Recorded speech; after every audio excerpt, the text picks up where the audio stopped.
T'es tendu comme une crabe.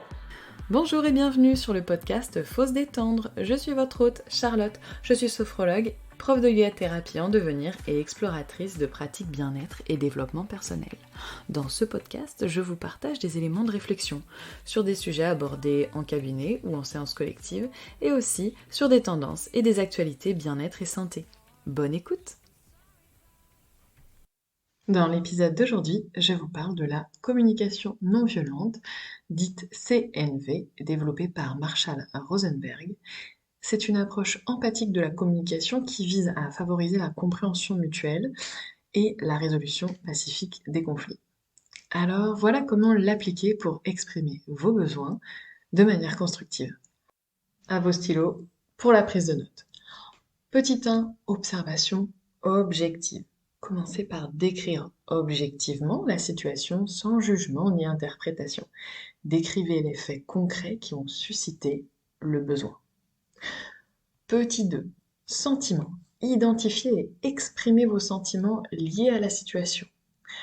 Utilisez des mots pour décrire vos émotions de manière honnête et ouverte, en évitant les accusations.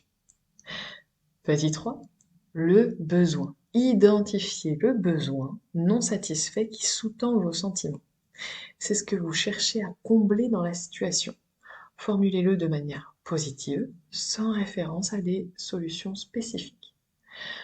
Petit 4, la demande. Faites une demande claire et spécifique pour répondre à votre besoin.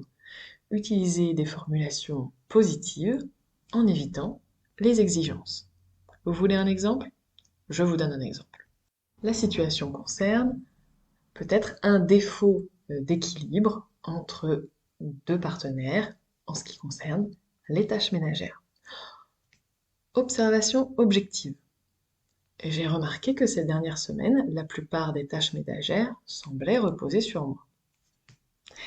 Sentiment. Quand je me retrouve avec une grande partie de ces tâches à faire, je me sens un peu submergée et fatiguée. Ensuite, on en arrive aux besoins. J'ai vraiment besoin de sentir que nous partageons équitablement les responsabilités à la maison, car cela me donne un sentiment de soutien et d'équilibre dans notre relation. Voilà l'expression du besoin. On en vient à la demande. Pourrais-tu envisager de revoir comment nous répartissons les tâches ménagères ? Peut-être pourrions-nous trouver une solution qui nous convient à tous les deux et qui allège un peu ma charge mentale. Voilà pour la demande. Et c'est là qu'on observe toute la puissance potentielle de cet outil. Le fait qu'on sorte de la subjectivité, des accusations, ça nous permet d'éviter de se voir répliquer une solution immédiate. Du style, tu fais jamais le ménage pour m'aider, ça me saoule, et qu'on se voit rétorquer, bah, si ça te saoule, on n'a qu'à prendre une femme de ménage.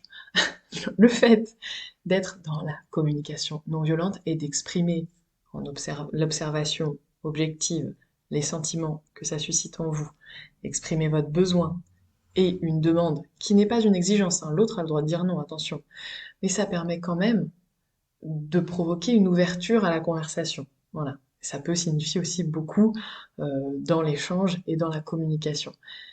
L'idée, en exprimant ses besoins et ses préoccupations d'une manière respectueuse, c'est en fait que les deux personnes sont enclines, oui ça doit se dire, à écouter l'une et l'autre et à travailler ensemble pour trouver une solution qui fonctionne. Voilà, j'espère que cet épisode court mais efficace pourra vous donner des idées. C'est un entraînement. La communication non violente, c'est un entraînement.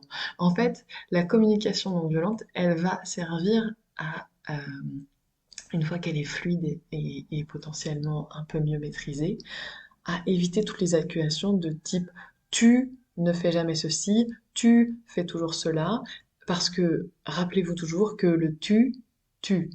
Donc l'utilisation du pronom tu au sens de you kill. Voilà. Donc, voilà, j'espère que vous avez pris des petites notes. L'épisode est assez court, vous pouvez le relancer une deuxième fois et voilà, j'espère vous avoir aidé. La communication, parfois quand elle est mal maîtrisée, ça peut être, fort dommageable à une belle qualité de relation et ça peut être un vrai sujet, de stress. Donc voilà, j'espère que cet épisode aura pu vous apporter, des petits éléments. Merci d'avoir écouté cet épisode jusqu'ici. Vous pouvez commenter, liker, partager. Vous pouvez également passer sur mon site internet www.charlottehermansophrologue.com pour avoir plus de renseignements sur mon activité et éventuellement prendre rendez-vous. Et si je vous manque déjà, je vous donne rendez-vous sur Insta @charlottesophrologue. À bientôt.